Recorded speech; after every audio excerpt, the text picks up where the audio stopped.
La collecte laitière rebondit enfin en France. Depuis la fin du mois de septembre, les volumes collectés sont beaucoup plus conséquents qu'en 2012. Les sondages hebdomadaires de FranceAgriMer confirment la vigueur de cette reprise avec des croissances relatives de l'ordre de 5% sur les dernières semaines du mois d'octobre. Alors la vigueur de cette reprise doit néanmoins être relativisée car la période équivalente de 2012 était peu favorable à la production laitière. Les nouveaux ensilages qui avaient été récoltés à cette époque étaient souvent de moins bonne qualité que la normale dans la plupart des régions françaises. La reprise de la collecte devrait perdurer dans les semaines à venir. En effet, le nombre de vaches laitières sur l'ensemble du territoire français est plutôt actuellement en augmentation. D'autre part, les vélages ont été plus importants cet été. Et puis enfin, dans de nombreuses régions françaises, mais malheureusement pas dans toutes, les stocks fourragers sont plutôt de meilleure qualité qu'à pareille époque l'an dernier. Alors, en définitive, sur l'ensemble de l'année 2013, malgré un début d'année moins favorable, avec une baisse sur chacun des 7 premiers mois de l'année, on devrait assister plutôt à une stabilisation de la production, voire à une très légère augmentation. Cette reprise de la production arrive au bon moment parce que les marchés sont porteurs et le prix du lait va rester élevé au cours des prochains mois.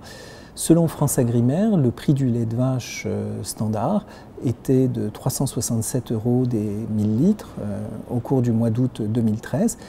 Et compte tenu de l'évolution actuelle des marchés, le prix du lait au cours des prochains mois devrait rester à des niveaux plus élevés qu'au cours des premiers mois de l'année 2013. La hausse du prix du lait de vache est également bienvenue car les éleveurs sont confrontés à des niveaux de charge importants. L'indice IPAMPA lait de vache de l'Institut de l'élevage le montre clairement.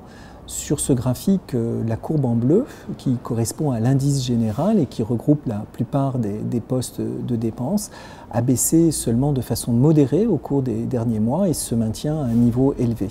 La fermeté du prix du lait de vache est la conséquence d'une augmentation très nette du prix des produits industriels, c'est-à-dire des poudres de lait, du beurre et des fromages en grand conditionnement.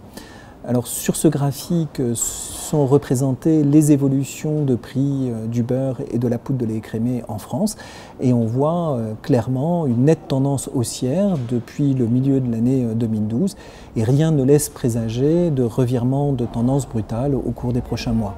Chez nos voisins européens, la fermeté des prix sur le marché des produits laitiers industriels impacte les niveaux de prix au stade de détail, donc dans les magasins.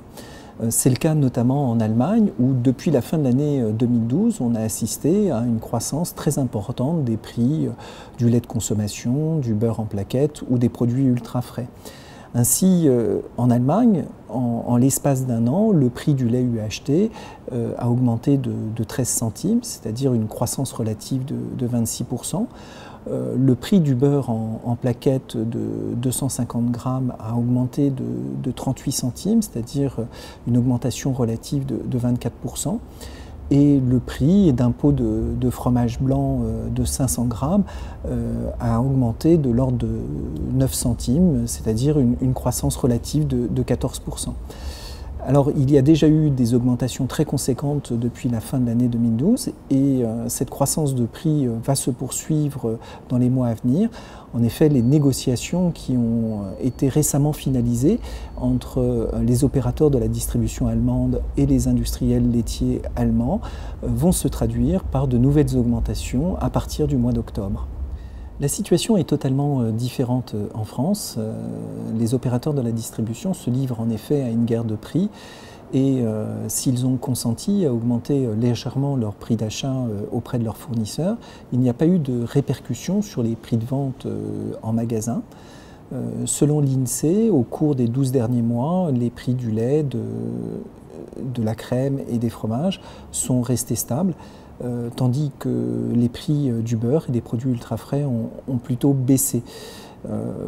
En définitive, le marché français fonctionne de façon très singulière comparativement aux autres marchés européens, voire mondiaux, ce qui ne facilite pas les relations entre les groupes de distribution et leurs fournisseurs. En guise de conclusion, les éleveurs laitiers vont bénéficier sur la fin de l'année 2013 et le tout début de l'année 2014 d'une période favorable. La reprise vigoureuse de production dans l'Union européenne et en Nouvelle-Zélande depuis 2-3 mois a finalement peu d'impact, n'engorge pas les marchés dans la mesure où la demande internationale reste soutenue.